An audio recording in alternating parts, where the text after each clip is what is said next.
자, 여러분 수행합니다. 수행은 하는 거죠. 수행은 하는 겁니다. 뭐로? 수행은 마음으로 하는 거예요. 마음이 나의 모든 것이라고 해도 일면 타당합니다. 마음이 나의 모든 것이라고 해도 일면 타당해요. 왜? 여러분의 세상이 여러분의 마음에 의해서 펼쳐지기 때문에 알아진 것을 알면서 해석해서 의미 부여하고 느끼고 반응해요. 알아진 것에 대한 반응, 그게 우리 삶이죠. 다 그것 마음이 하는 겁니다. 마음이 없으면 세상도 없어요. 그게 불교의 이치죠. 그게 연기고요. 마음이 있으니까 세상이 펼쳐지는 거예요. 우리는 상식에 의지해서 연기를 일방으로만 이해하죠. 보여지는 것이 있으니까 보는 마음 있다고. 들려지는 것이 있으니까 듣는 마음 있다고. 이렇게 연기를 일방으로 이해합니다. 근데 붓다는 안 그러세요. 보니까 보여진 게 있어요. 무슨 말이죠? 마음이 있으니까 물질이 생긴다는 거예요. 그 물질을 좀 확장하면 세상이죠. 들으니까 소리가 생겨요. 소리, 그걸 좀 확장하면 세상이죠. 그래서 모든 게 마음이 한다 해도 과장이 아니죠. 그리고 붓다의 이런 2500년 전의 붓다의 설명입니다. 2500년 전의 붓다의 설명이요. 근데 지금 이러한 붓다의 설명은 현재 양자역학에서 실증적인 실험으로 증명되고 있는 거죠. 이게 실증적인 실험으로 증명되고 있습니다. 물론 이걸 이해하는 사람 아무도 없다고 하긴 하더라만 실험적으로는 이렇게 돼요. 왜 그렇게 되는지 몰라요. 근데 실험하면 그렇게 돼요. 이렇게 아니까 알아지는 게 있다. 다 마음이 하는 겁니다. 마음이 나의 모든 것이라고 해도 틀리지 않았어요. 여러분이 행복한 것도 마음이 좋아서 행복한 것이고요. 여러분 불행한 것도 마음이 안 좋아서 불행한 거예요. 뜨겁다는 것도 마음이 해석해서 뜨거운 거예요. 뜨거운 게 싫지 않습니다. 차가운 것도 마음이 해석해서 차가운 겁니다. 뜨거움과 차가움은 사실 똑같아요. 하나를 경험하면서 마음의 조건 따라서 뜨겁다, 차갑다고 해석해요. 길고 짧은 것도 그렇고 아름답고 추한 것도 그래요. 여러분이 살고 있는 모든 삶의 모습들 다 마음의 해석들입니다. 거기에 부여한 의미들 다 마음이 부여하는 거예요. 거기에 속해 있는 수많은 착각들 아름다움이 꽃에 있는가? 내 마음에 있는가? 아름다움은 꽃에 있다고 믿고 세상 사람들은 삽니다. 그게 진짜인가요? 그게 착각이죠. 그 착각도 마음이 만들어내요. 더러움은 썩은 생선 속에 있다고 생각해요. 더러움은 내 마음속에 있는 거죠. 내가 투여한 가치예요. 썩은 생선은 그냥 거기 있을 뿐입니다. 썩은 생선의 더러움, 다 내 마음이 부여한 가치죠. 여러분이 만들어가는 여러분 삶의 내용들, 다 마음이 만들어가고 있죠. 여러분은 수행하고 있습니다. 뭘 바꾸기 위해서? 마음을 바꾸기 위해서 수행하고 있어요. 왜? 마음이 모든 것이니까. 마음을 바꾸기 위해서 수행하고 있습니다. 어떤 방향으로? 내가 행복한 방향으로. 내가 괴롭지 않는 방향으로 마음을 바꾸기 위해서 수행해요. 마음은 뭐죠? 마음은 진짜 하나가 불교래요. 마음이 뭘까요? 아비담마에서는 마음을 아는 것이 마음이다 이렇게 말합니다. 아는 것이 마음이다. 근데 이건 그렇게 날카로운 정의는 아닌 것 같아요. 왜냐하면 모든 걸 포함하는 정의가 아닌 것 같거든요. 아는 것, 이 아는을 좀 더 확장해서 해석할 수는 있죠. 반응, 인지, 부딪힘 이렇게 설명할 수 있을 거예요. 근데 나는 마음이 뭔가라고 나보고 누가 한번 정해봐라 라고 말한다면 나는 마음은 대상과 함께 있는 것이다 이렇게 정의하겠어요. 마음은 대상과 함께 있는 것이다. 대상이 아닌 것 그게 마음이다. 이렇게 마음을 정의하겠습니다. 마음은 대상과 함께 있는 거예요. 대상 없이는 마음이 없어요. 알아진 것이 있으니까 아는 마음이 있죠. 물론 마음 없이 대상도 없습니다. 근데 이건 일반적인 우리의 지혜 수준에서 조금 거리가 있죠. 좀 이해가 안 돼요. 그래서 우리가 우리의 인식체계에 부합하는 그런 구조에 의지해서 수행하는 게 훨씬 효율적입니다. 그래서 마음을 대상과 함께 있는 것, 대상에 의지해서 마음이 일어나는 것, 이런 구조로 수행을 합니다. 마음이 의지해서 대상이 일어나는 것, 이런 구조로 수행을 하는 데가 있을까요? 마시는 그렇게 하는지 모르겠습니다. 마시는 물질부터 보거든요. 근데 우리는 대상에 의지해서 마음이 일어난다, 마음은 대상에 의지해서 일어나는 것이다, 이런 구조로 수행합니다. 이것도 진실이니까. 이렇게 대상을 의지해서 마음이 일어나니까 수행 또한 대상에 의지해서 마음을 바꿔가는 것, 이게 수행이에요. 대상에 의지해서 마음을 바꿔가는 것, 이게 우리의 수행이죠. 대상을 어떻게 보면 우리가 행복해지는가? 대상에 대해서 어떤 마음을 가지면 우리가 고통받지 않는가? 이거는 부다께서 이미 말씀하고 계십니다. 부다의 가르침을 통해서 실천적인 방법들이 이미 제시되어 있어요. 이게 일종의 수행법이죠. 수행면에서는 대상에 대해서 가볍게 알라 그래요.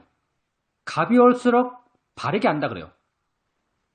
다른 게 드러나면 다른 걸로 쉽게 대상을 옮기라 그래요. 여러분이 이것 해봤어요. 가볍게 알았죠. 처음에는 무겁게 알았죠. 어떤 걸 갖고 무겁다고 하고 어떤 걸 갖고 가볍다 하는가? 잘 버릴 수 없으면 무거운 겁니다.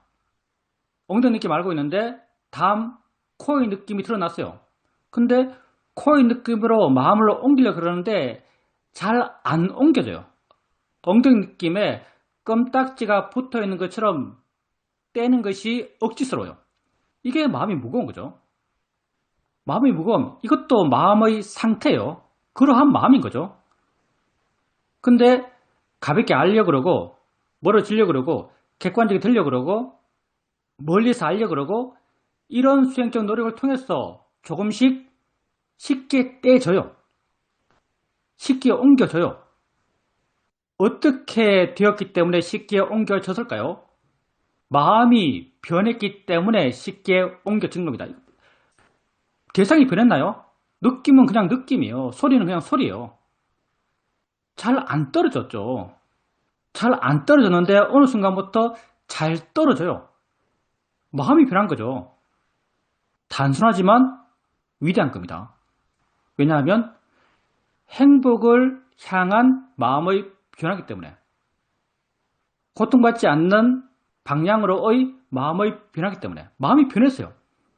쉽게 대상을 옮겨요. 쉽게 대상을 옮기려고 그러면 다른 대상이 나타나야 됩니다. 다른 대상은 어떻게 나타날까요? 그 다른 대상과 함께 있을 마음이 생겼을 때 나타납니다. 맞잖아요? 마음이란 것은 대상과 함께 있는 거예요. 근데 여러분 수행해 나가다가 엉덩이 튀기 말게 되면 다른 게 없어요. 알 게 없어요. 왜? 대상과 함께 일어날 마음이 없으니까. 함께 일어남의 성질이 약하기 때문에 마음이 없어요. 그 정도의 마음 수준인 거죠. 그래서 묻죠. 뭐가 일어나고 있지? 하면 드러나요. 그때 순간 마음에 어떤 에너지가 들어가거든요. 질문을 통해서 마음의 힘을 키웁니다. 질문하면 마음의 힘이 커져요. 뭐가 일어나고 있지? 라고 물어요. 그럼 뭐가 드러나요. 또 알고 또 뭐가 일어나고 있지? 라고 물어요. 또 뭐가 드러나고 머리에 어떤 느낌이 있지? 라고 물어요. 그럼 드러나요. 이렇게도 안 드러나면 또 걸어요. 걸으면 좀 쉽게 드러납니다. 묻고 물어도 안 되면 걷고 걸으면서 일어나는 알아진 대상들, 걸으면서 일어나는 알아진 대상들을 알면서 수행해 나가다가 좀 잘 되나 싶으면 또 앉고 앉아서 우선 기다리죠. 우리의 기본적인 수행의 태도는 알려 하지 않는다, 알아진 것을 안다 이거잖아요. 기다리면 알아진 게 생겨나요. 또 생기면 또 알고 해나가다가 또 알아진 게 없으면은 뭐가 일어나고 있지? 뭐가 알아지지? 머리에 어떤 느낌 있지? 라고 해요. 이런 과정 속에서 이런 수행의 과정 속에서 어느 순간부터 엉덩이 알고 있는데 새소리가 들려요. 새소리 듣는 마음이 스스로 생겨나서 새소리와 함께 있어요. 새소리와 함께 반응해요. 엉덩이 느낌이 돼서 마음이 가벼워졌죠. 쉽게 떨어져요. 새소리를 가요. 새소리 알고 있는데 바람 소리가 들려요. 바람 소리에 대해서 함께 반응하는 마음이 생겼어요. 바람 소리를 가요. 바람 소리를 알고 있는데 서로의 느낌이 드러났어요. 서로의 느낌이 드러났다는 것은 서로의 느낌과 함께하는 마음이 이미 생겼다는 거죠. 서로의 느낌을 가요. 우리가 맨 처음 수행할 때 모습을 아까 이렇게 말했죠. 엉덩이 느낌 알고 있는데 다음 알 게 안 생겨요. 그래서 억지로 물었어요. 또 안 생기면 또 억지로 물었어요. 근데 어느 순간부터 하나 알면 다른 게 이미 드러나 있어요. 다른 게 드러난 것은 이미 그 다른 것과 함께 다른 마음이 생긴 거죠. 이미 생겼어요. 이렇게 다른 것과 이미 알미 생긴 그런 마음의 성질들. 마음이 지가 알아서 알아지는 것과 함께 반응하고 있어요. 마음이 지가 알아서 알아지는 것과 함께 작용을 하고 있어요. 이전에는 안 했죠. 근데 어느 순간부터 다른 알 것과 함께 마음이 작용해요. 이게 어떻게 가능하죠? 마음이 변했죠. 여러분 마음은 변합니다. 이러한 가벼워짐의 방향, 활발해짐의 방향, 이것도 알아주고 이것 드러나고 저것 드러나고 이것 드러나고 또 다른 것 드러나고 이게 활발함이에요. 이걸 위리하라 그러죠. 가벼움의 방향, 이건 이런 무시하면 사마띠죠. 가볍다는 것은 곧 적게 반응한다고, 적게 동요한다고 말할 수 있으니까. 이런 가벼움의 방향, 이러한 모습의 자유로운 방향, 이걸 부탁께서는 행복을 향한 마음의 변화, 고통을 향한 마음의 변화로 말하고 있습니다. 여러분의 마음이 변해요. 그리고 또 화가 나고 화가 일어나서 마음이 괴로울 때 그 화를 향해서 여러분 바른견을 일으켜요. 자연의 이치야. 내 화가 아니야. 지가 일어나는 거야. 조건 따라서 지가 생긴 거야. 생김은 나랑 상관없어. 이런 내적 의미를 갖고 있습니다. 그렇게 일어난 것에 대해서 지가 일어난 거야. 나랑 상관없어. 이런 마음으로 그걸 지켜볼 때 이런 마음은 물러나요. 가벼워져요. 부드러워져요. 오래 앉아서 다리가 아파요. 아픈 걸 보면서 자연의 이치야. 느낌 생김. 이건 지가 하는 거야. 나랑 상관없어. 이렇게 그걸 나 아닌 것으로, 나랑 상관없는 것으로 이렇게 볼 때 여러분 마음은 그것에 대해서 물러나요. 가벼워져요. 부드러워져요. 이 가벼워짐, 부드러워짐, 물러남. 이런 느낌이 왜 생겼죠? 마음이 변했기 때문이죠. 마음이 변했기 때문에 이런 느낌이 생깁니다. 이렇게 마음은 변해갑니다. 가벼워지는 방향으로, 활발해지는 방향으로, 그리고 이한 방향으로. 화를 자연의 이치로 이해했고요. 괴로운 느낌을 자연의 이치로 이해했어요. 가벼워지는 방향으로, 활발해지는 방향으로, 이해하는 방향으로, 알아진 것을 이해하는 방향으로 마음이 변해갑니다. 이가 그냥 생기겠어요? 마음의 지혜가 생겨야만 이해합니다. 마음의 지혜가 있어야만 물러나요. 마음의 지혜가 있어야만 가벼워집니다. 이렇게 여러분 마음이 변해요. 여러분 마음은 변할 수도 있습니다. 근데 마음이 뭐예요? 마음이 내 모든 것이라고 불러도 과장이 아닌 그런 존재죠. 모든 게 마음의 펼침이니까 마음이 펼쳐서 세상이 만들어지는 거죠. 여러분이 사는 세상, 여러분 자신 하면은 여러분의 한 길 몸 안에 다 있습니다. 몸이라는 것도 사실은 정확한 표현은 아니지만 경계에서 그렇게 표현하고 있죠. 내 한 길 몸 안에 세상이 있다. 내 한 길 몸 안에 우주가 있다. 우주의 시작과 우주의 끝이 있다고 말해요. 알므로 여러분 세상이 펼쳐지잖아요. 근데 여러분은 여러분을 벗어난 그 무엇도 알지 못해요. 알므로 뭉쳐진 것, 그게 여러분 존재 그 자체입니다. 알므로 뭉쳐진 것, 알의 모임들, 사실 여러분 몸까지도. 이건 이해하는 게 만만치 않죠. 여러분 몸까지도. 아까 우리가 말했잖아요. 보이는 게 있으니까 보는 마음이 있다. 이건 논리적이에요. 합리적이고 와닿아요. 보니까 보여진 게 있다. 부탁해서 말한 연기죠. 여러분 몸 물질이라고 우리는 알고 있습니다. 물질이 어떻게 있죠? 아니깐 있습니다. 실제로는. 근데 물질이 고정된 실체처럼 느껴집니다. 다 환상이죠, 사실은요. 그렇게 믿으니까 그렇게 보이는 겁니다. 사실은 그렇게 믿으니까 그렇게 보여요. 여러분 몸까지도 아니깐 있습니다. 마음에 안 와닿죠. 근데 요즘 전 이게 조금 와닿습니다. 내 몸까지도 아니까 존재한다. 다 마음의 펼침이요. 그래서 마음이 나의 모든 것이다 라고 말해도 과장된 말이 아닐 겁니다. 물론 법의 입장에서는 좀 어긋나는 말이죠. 마음과 대상이 함께 있음 이게 존재니까. 근데 대상 또한 마음의 의지에서 생기는 거니까. 그래서 마음이 곧 나다라고 해도 과장이 아닐 겁니다. 그런데 우리는 이 수행을 하고 있고 이 수행은 마음을 바꿔가는 수행인데 수행의 실천 속에서 마음이 바뀐다는 걸 우리 스스로 확인할 수 있습니다. 확인되는 거잖아요. 내가 말했던 가벼워짐 이거 확인되는 거예요. 마음이 그렇게 변하는 거죠. 활발해짐 이거 확인되는 거죠. 마음이 그렇게 변하는 거예요. 이해의 생김 마음에서 지혜가 생기는 거죠. 이거 확인되는 거예요. 부다는 이런 방향의 마음의 변화를 고통 없음을 향한 방향, 자유로움의 방향, 행복한 방향이라고 말씀하고 있습니다. 이게 정말 자유로움을 향한 방향인가? 괴로움을 줄이는 방향인가?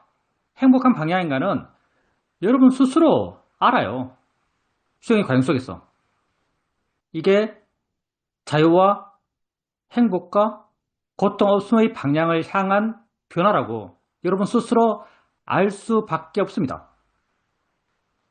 그러니 우리가 수행을 해야죠. 여러분 이 수행을 하십시오. 뭐 세상에 묶여 살고 의미에 묶여 살긴 하지만 궁극이란 말을 붙여본다면 이것 이상 궁극적인 없는 것이에요. 뭐 세상에 뭐가 있든 여러분에게 세상에 중요한 게 뭐 있어요? 아들. 어느 순간 여러분 알 겁니다. 보니까 제가 생겼네. 보니까 있는 거죠. 보일 뿐이죠. 사실은, 진짜라고 말할 수 있는 기준은 내 알입니다. 아는 걸로 살잖아요. 아는 것 자체가 내 자신입니다. 우리는 아는 걸로 살아요. 아는 것들의 모임, 이게 우리 총체적인 존재죠. 아는 것들의 모임. 이거밖에 더 있나요? 아는 것들의 모임. 아는 것들의 모임. 표현상 무리는 있을지 모르겠지만 암들의 모임, 암들의 집합. 이게 우리 존재인 모든 것이요. 이 모든 게 다 내 안에서 일어나고 있는데요. 세상에서 내가 중요하다고 생각하고 내가 집착하고 괴로워하고 하는 것들 한번 가져와 보십시오. 그게 도대체 뭔지 내 암 속에서 내 존재의 실제 모습인 그 암 속에서 세상에서 내가 그렇게 집착하고 있고 그것 때문에 괴롭고 그것 때문에 두렵고 가져와 보면 그냥 무수한 암 가운데 하나의 알머의 내용일 뿐입니다. 하나의 마음이 일어나는 대상일 뿐이에요. 그 대상도 실제도 아니에요. 마음이 만들어낸 이야기일 뿐입니다. 아들, 딸 다 이야기일 뿐이에요. 건강까지도 다 이야기일 뿐입니다. 물론 우리가 한계에 지어진 존재로서 그 굴레를 벗기는 쉽지 않지만 그 굴레를 벗는 방향으로 변화할 수 있는 방법을 압니다. 그게 우리가 하고 있는 수행이죠. 그러니 궁극이란 말을 붙이는 게 결코 과장이 아니라고 생각해요. 궁극, 최종 이런 거죠. 최종, 극단, 가장 좋은 것, 가장 높은 것, 가장 수승한 것 이런 의미를 갖고 있어요. 궁극. 우리가 가는 길이 궁극을 향한 길은 분명 같아요. 근데 여러분 각자가 자기를 보면서 나는 이런 사람이야 라고 어느 정도 각자의 값어치를 각자가 메고 있겠죠. 여러분 자기가 보기에 자기에게 어느 정도의 값어치를 메고 계세요? 보통 여러분은 스스로를 대수롭지 않게 생각할 것 같은데요. 모르겠어요. 내가 나 자신을 그렇게 생각해서 그런지 모르겠지만 자기를 존중하는 사람, 물론 사회적으로 체면 차리고 이런 거 있겠죠. 남을 향해 존중받고자 하는 그런 마음은 다 있을 겁니다. 근데 나를 향한 나의 마음이 어떤가? 나를 향한 나의 마음이 글쎄요. 별로 존중할까라는 생각이 듭니다. 물론 마음이 좋을 때는 존중해요. 나를 이해할 때는 존중해요. 내 안에서 기쁨을 찾을 때는 존중해요. 바른 나를 볼 때는 존중합니다. 근데 번뇌로 거의 대부분의 시간을 사는 우리는 마음이 다 바뀌가 있죠. 나를 보지도 않습니다. 나를 보지도 않는데 나에 대한 존중이 있겠어요? 일반적인 우리를 보는 그런 시각에서는 내가 나를 그렇게 대단하게 생각하지 않아요. 남들은 나를 어떻게 보든지 남들은 여러분을 굉장히 대단히 생각하겠죠. 근데 내가 나를 그렇게 대단하게 생각하지 않습니다. 근데 여러분이 하고 있는 수행적 노력은 궁극을 향해 가는 길이에요. 이게 진짜 존재의 모습 아닌가요? 알머의 집합, 수행하십시오. 그리고 마음을 바꾸세요. 막연한 게 아니잖아요. 세상 사람들한테 마음을 바꾸라 그러면 그냥 듣기 좋은 말이고요. 하기 좋은 말이에요. 근데 우리가 마음을 바꾸라는 것은요. 굉장히 실천적인 겁니다. 실증적인 거예요. 바뀌는 마음을 내 스스로가 확인할 수 있는 그런 마음이 바뀌어짐이죠. 방법이 있는데 어떻게 안 하겠어요. 이 방법도 쉬운데요. 방법이 있는데 어떻게 안 하겠습니까? 중요한 건 지금 당장 끝까지 가는 게 아닙니다. 중요한 건 방향성이에요. 자유로움을 향한 방향, 고통 없음을 향한 방향, 행복을 향한 방향으로 몸을 돌리고 그리 바라보면서 한 발 떼는 거죠. 각도가 360도라서요. 방향이 다르면 가면 갈수록 멀어집니다. 그러니 가장 중요한 건 방향성이에요. 그 방향만 있지 않으면 언젠간 가겠죠. 뭐 윤회가 무한하다는데요. 방향을 바르면 언젠간 가겠죠. 그 방향을 향해서 발을 떼는 방법, 그게 우리의 수행이에요. 그 방향을 향해서 안 떨어지는, 그 방향을 향한 마음을 점점 키워가는, 그게 우리의 수행이죠. 마음은 바뀔 수 있습니다. 그걸 여러분이 이 수행을 통해서 하고 있는 것이고요. 바뀌어진 마음은 여러분 안에서 일어나니까 여러분은 대수롭지 않게 생각할지 모르겠어요. 근데 이건 대단하고 위대한 거예요. 마음이 가벼워지는 것, 의도적인 노력을 통해서 마음이 점점 가벼워져요. 의도적인 노력을 통해서 마음이 점점 가벼워져요. 의도적인 노력을 통해서 마음이 점점 활발해져요. 뭐 활발한 게 내가 손을 열심히 흔들어서 활발한 게 아니에요. 마음지가 번쩍번쩍번쩍 하면서 대상을 잡아내요. 세상 사람들에게 마음을 이렇게 만들어 보세요 하면 방법이 있겠어요? 알아진 것을 이해해요. 느낌이 뭔지 알아요. 느낌의 본질이 뭔지 알아요. 느낌은 내가 아니죠. 이게 느낌의 본질이죠. 느낌의 본질은 내용 가운데 하나죠. 느낌은 그냥 느낌이요. 느낌은 알아지는 것이요. 느낌은 마음이 하는 것이요. 이걸 이해해요. 근데 이 이해가 내가 논리적이고 사유적으로 이해하는 게 아니에요. 과학이나 수학이나 이건 사유적으로 이해하죠. 근데 이해의 에너지가 내 마음에서 일어납니다. 그 에너지가 되게 확인돼요. 알머의 느낌으로 확인되죠. 분명함의 느낌으로 확인돼요. 공감의 느낌으로 확인돼요. 그리고 이 확인은 확인에서 머물지 않습니다. 내 마음을 변화시켜요. 그 변화를 우리는 물러난다, 가벼워진다, 부드러워진다 이렇게 표현하죠. 마음은 변화할 수 있습니다. 이게 정말 난 위대하다고 생각합니다. 수행을 통해서 여러분 마음을 변화시켜 가십시오. 우리는 궁극의 길을 가고 있어요. 뭐 자화자찬이면 자화자찬할 수 있겠는데 정말 난 그렇게 생각합니다. 우리는 궁극의 길을 가고 있어요. 마음을 바꾸고 있어요. 세상에서 가장 어려운 것이 뭔가라고 말하면 아마 마음을 바꾸는 것 이렇게 말할 수 있을 겁니다. 바른 수행을 통해서 여러분 마음을 행복의 방향으로, 고통 없음의 방향으로, 자유로움의 방향으로 바꿔 가시길 바랍니다. 질문입니다. 남편이 모임에서 총무를 맡고 있는데 저번에 1박 2일로 여행을 가자고 제의를 했습니다. 근데 여러 사람이 다 간다고 해서 다 함께 가게 되었습니다. 근데 그게 주말입니다. 내가 주말에는 법회가 있다고 남편에게 여러 번 말했는데 그걸 잊고 또 올렸습니다. 그러니까 가기 싫은 그런 도사의 마음이 일어났습니다. 마음이 화를 내고 있네 그러면서 그 도사를 관찰해 보니까 그 도사의 성격에 대해서 조금 알아지는 그런 느낌 들면서 싫어하는 마음이 조금 줄어들었습니다. 도사라는 것은 내가 싫어해야 할 것이 아니라 내가 알아야 할 거다라는 그런 생각이 들었습니다.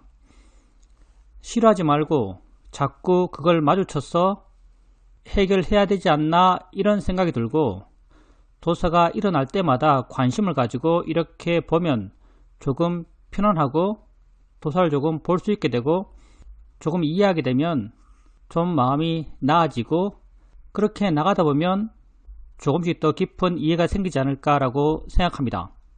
좌선을 하면서 수행을 할 때 지혜는 도대체 어떤 역할을 하나 이런 궁금증이 생겼습니다. 지혜가 생기면 마음이 조금 물러나고 이치를 좀 이해하게 되고 그게 지혜의 역할이 아닐까라고 생각합니다. 그리고 법이라는 게 굉장히 신기하다라고 생각되었습니다. 이번 여행을 하면서 마음을 이렇게 보고 있으면 어떤 상황이 될 때마다 마음이 일어나는 게 보입니다. 그렇게 계속 보다 보니까 좀 더 쉽게 볼 수 있게 되었습니다.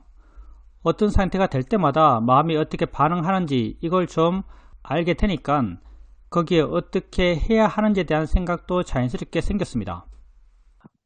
수행자님께서 마음을 본다라고 이렇게 말씀하셨어요. 마음을 본다. 물론 마음을 본다 우리가 말합니다. 마음을 본다, 마음을 이해한다. 이해한다가 사실 좀 더 실천적인 면에서 옳은 표현이라고 할 수도 있겠죠. 근데 본다 말도 쓰니까 마음을 본다라고 말씀하세요. 어떤 마음을 보는가? 이게 중요한데 어떤 마음을 보는가? 이제 내가 옛날에 시험유생 초창기 때 인터뷰 한 두 번째, 세 번째 정도 인터뷰 때 사연돼 가지고 시험유생 한다니까 제가 이제 마음을 봅니다 이렇게 말한 적이 있어요. 물론 수행자님에게 해당되는 거 아니고요. 내가 지금 마음을 봅니다 이렇게 말했어요. 그러니까 사이드가 마음을 어디서 보는데 이렇게 묻더라고요. 그래서 내가 마음을 가슴 앞에서 봅니다 이렇게 말했어요. 가슴 앞에서 마음이 어떻게 보이던데 이렇게 묻더라고요. 그래서 가슴 앞에서 마음을 보는데 마음이 좀 뿌옇게 보입니다 이렇게 말했어요. 마음이 좀 뿌옇게 보입니다. 그러니 사이드께서 마음을 그렇게 보면 어떤 마음이라도 볼 수 있다 이렇게 말하더라고요. 난 그게 워낙 미숙할 때니까 그게 칭찬이야 욕이야 그걸 구분 못했어요. 아 그럼 내가 다 모든 마음을 볼 수 있단 말인가? 뭐 이렇게 생각했죠. 마음을 그런 식으로 마음을 보면 어떤 마음이라도 볼 수 있다. 사이도 티칭 스타일이죠. 자세히 안 가르쳐요. 네가 한번 깨져봐라 이런 의미죠. 내한테 너 그러면 그게 마음이 아니고 네가 본 거는 어떤 식으로 본 거고 뭐 관념이고 이런 이야기 했겠죠. 이제 이건 내 일화였고요. 우리가 시험을 수행한다고 하니까 마음을 보는 것 그게 시험의 수행이라고 생각합니다. 그래서 마음을 보려고 그래요. 근데 그 마음에 대한 이해가 정말 철저하면 마음만을 볼 수 있어요. 마음만을 이해할 수 있어요. 다른 거 신경 안 쓰고 마음 그 자체를 이해할 수 있죠. 대상은 마음과 함께 있는 것은 그냥 희미하게 내버려두고 마음 그 자체를 이해할 수 있습니다. 근데 마음에 대한 이해가 부족하다면요, 대상의 의지에서 마음을 이해해야 돼요. 이렇게 해야 오류가 작아요. 대상의 의지에서 마음을 이해됩니다. 그러니까 대상에 뭔가 알아지는 거죠. 소리를 들으면서 소리와 함께 있는 마음을 이해하고요. 그게 듣는 마음, 뭐 듣는다, 내지는 소리와 함께 뭐가 있다. 이걸 이해하면 마음을 이해하는 거죠. 느낌을 알 때 느낌과 함께 뭐가 있다, 느낌을 안다. 이게 느낌을 아는 마음? 이렇게 부르는 거죠. 그리고 이게 좀 더 익숙해지면 여러 가지 것이 알아지고 여러 가지 것과 뭐가 함께 있다. 전체적인 것을 안다. 전체적인 아는 마음. 이렇게 우리가 불러요. 그래서 마음을 안다 할 때 약간의 노력을 통해서 마음을 알아가는 그런 수행의 과정에 있는 분들은요, 하나의 대상과 함께 있는 아는 마음을 이해하든지 아니면 무의지적으로 알아차림 하면서 여러 가지 알아지는 것과 함께 있는 아는 마음을 알든지, 이렇게 아는 마음을 알아가는 것, 그게 오류 없이 마음을 알아가는, 오류 없이 마음을 보는 방향이라고 저는 생각합니다. 그래서 수행자님이 마음을 본다고 말씀하시니까 어떤 마음을 보신 거예요? 알아지는 것과 함께 있는 마음을 이해하세요. 생각이 있으면 생각과 함께 있다, 뭐가 생각을 안다, 느낌 알 때도 느낌과 뭐가 함께 있다, 이렇게 알아지는 대상과 함께 있는 마음을 이해하세요. 그리고 이 이해가 약하다고 느껴지면 아는가라고 물어보세요. 느낌 알면서 아는가? 마음이 좋을 때 아는가? 그러면 느낌이 아닌 느낌과 다른 무엇이 있는 것처럼 느껴집니다. 이게 아는 마음이죠. 그렇게 질문을 통해서나 아니면 질문이 필요 없을 정도로 익숙하다면 그냥 약간의 마음씀, 약간의 힘줌, 그걸 통해서 대상과 함께 있는 뭐가 느껴져요. 더 익숙하다면 아무 힘 안 주고 그게 느껴지죠. 그리고 더 익숙하면 대상과 무관하게, 대상은 지가 알아서 일어나고 있고요, 대상과 무관하게 뭐가 있다고 계속 느낍니다. 그래서 적당한 자기 수준에서의 아는 마음을 알아가시길 바라고요. 그리고 법은 신기하죠. 법은 정말 신기합니다. 법은 내 삶의 일어남에 실제하는 것, 내 삶에서 실제 있는 것, 이게 법이죠. 우리가 수행자의 말씀처럼 본 적도 없고 느낀 적도 없어요. 단지 이해할 수만 있죠. 그게 어떻게 생기지? 모르죠. 어떻게 생기지? 모릅니다. 양자의 각을 모르듯이 이거 몰라요. 보니까 보여준 게 생겨요. 이게 법의 이치죠. 연기의 성질이고. 이거 어떻게 이해해요? 보니까 보여준 게 생겨요. 봐요. 뭐가 어떻게 봐요? 아니, 뭐가 어떻게 보죠? 마음이 어떻게 봐요? 마음이 뭔데 지가 보죠? 몰라요, 우리가. 소리가 들려요. 들으니까 소리라는 물질이 생겼어요. 우리 이해 못하죠, 이거. 마음이 들어요. 마음이 들어요. 너무나 여러분에겐 상식적으로 당연해 보이지만 마음이 들어요. 마음이 어떻게 들을까요? 마음이 도대체 뭐예요? 지가 뭔데 들어요? 우리 이해 못해요. 소리가 들려요. 내가 알고 있는 이 소리, 마음과 함께 일어나는 것, 마음과 함께 일어나는 물질, 이게 어디에 있다가 일어나는 걸까요? 이게 도대체 뭘까요? 마음과 함께 일어나는 물질이 있는데 몰라요. 법은 모릅니다. 근데 그 한 귀퉁이를 우리가 이해해요. 듣는가 하면 듣네라고 약간 수긍돼요. 모르지만 한 귀퉁이를 이해합니다. 그렇게 법에 대한 관심, 법에 대한 신기함, 이건요, 이렇게 법의 한 귀퉁이를 이해했을 때 생깁니다. 왜냐하면 하나도 모르면 반대로 다 아는 것 같아요. 완벽하게 무지하면 다 아는 것 같아요. 지 생각 나름이니까. 근데 조금 알면 모르는 게 확 드러나요. 조금 제대로 알면 모르는 게 확 드러나죠. 법이 이래요. 법을 조금 이해하면 모르는 게 확 드러나요. 모르는 것, 이게 가져오는 마음이 관심이죠. 내가 이미 다 알고 있는 것에 대해서 관심 생길 리가 없어요. 근데 법을 내가 조금 이해하면 그보다 훨씬 거대한 걸 모르고 있어요. 그게 도대체 뭔지, 어떻게 생긴 건지, 어디에서 생긴 건지, 이게 가장 본질적인 것 같아요. 도대체 그게 뭔지, 망 그게 뭔지, 물질 그게 뭔지 몰라요. 그래서 조금 이해하면 거대한 모를 게 생기고요. 이 거대한 모를 것, 이게 우리에게 가져오는 마음은 신경입니다. 관심이죠. 그런 관심이 법에 내 마음을 계속 머물게 하고요. 법에 내 마음이 계속 머무는 것, 이걸 알아채면 이어짐이라고 말하죠. 그래서 나중에는 우리 수행을 이끌어가는 마음의 기본적 에너지가 이 관심이 됩니다. 이게 뭐 관심으로 수행을 해가라 해서 하는 게 아니고요. 그냥 이렇게 돼요. 그래서 법이 신기하다고 한다면 이미 법에 대한 이해가 있다라고 말할 수 있습니다. 그리고 지혜 얘기했는데 지혜가 뭔가 사실은 고민할 필요 없고요. 지혜가 뭔가라고 고민할 필요 없고 이건 뭐 나중에 지혜를 경험하고 사회 가다 보면 수행자님의 마음의 정리가 될 겁니다. 지혜를 뭐 이치라고 하려고 할 필요도 없고요. 법칙 뭐 알려 할 필요 없고요.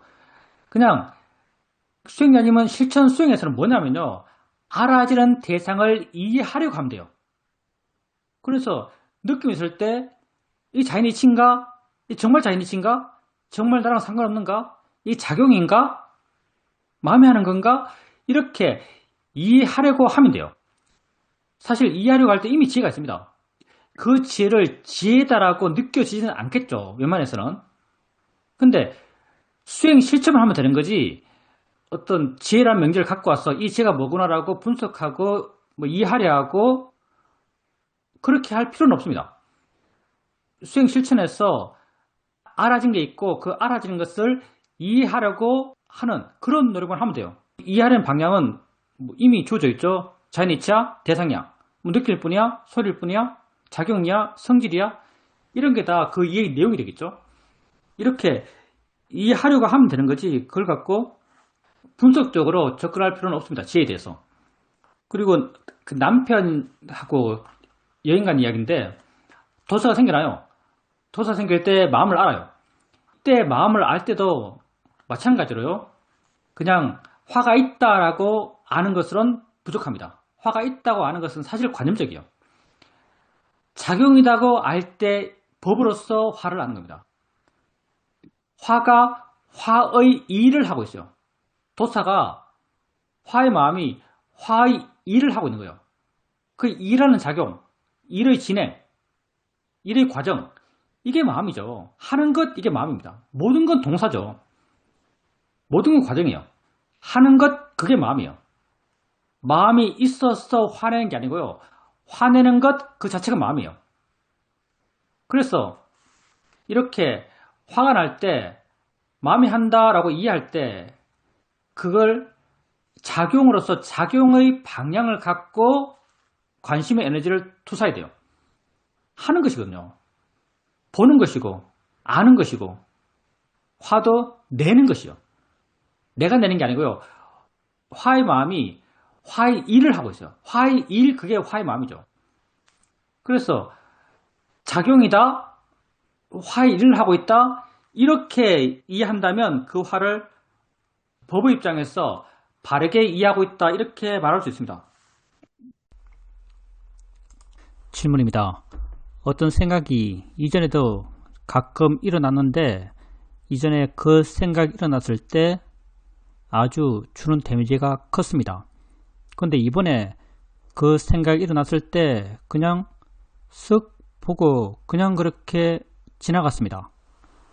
제가 이 생각이 일어났을 때 그 생각을 따르고 그러면 굉장히 우울해지고 굉장히 무기력해지고 게을러지고 완전히 총체적인 난국에 빠졌었는데 그동안에는 일어났을 때 또 보고 떨어지고 좀 가벼워지고 또 일어나면 보고 떨어지고 가벼워지고 이렇게 별 생각 없이 수행을 했었는데 근데 이번에는 슬쩍 보고 쓱 지나가고 말았습니다. 내가 일어날 때마다 그냥 보면서 했던 그런 수행적 노력들이 어느 순간 이러한 큰 변화를 일으켰구나라는 것을 느꼈습니다. 내가 스트레칭 할 때 손을 비비고 눈에 가져가고 그렇게 합니다. 근데 이번에 한번 눈에 가져갔을 때 어떤 예가 파노라마처럼 쭉 펼쳐졌습니다. 눈이 있고 마음도 있지만 이 빛을 차단해버리면 보이는 것 자체가 보이지 않는구나. 이 모든 게 다 조건에 의해서 일어나는구나. 결국 나라는 것은 정말 없네 하는 그런 마음이 생겼습니다. 이 진행 과정에서 결국 부처님이 말씀하신 18개까지 이르렀습니다. 뭉뚱그려서 함께 이해가 되는 그게 일부러 낸 것이 아니라 파노라마처럼 자연스럽게 이해가 펼쳐졌습니다.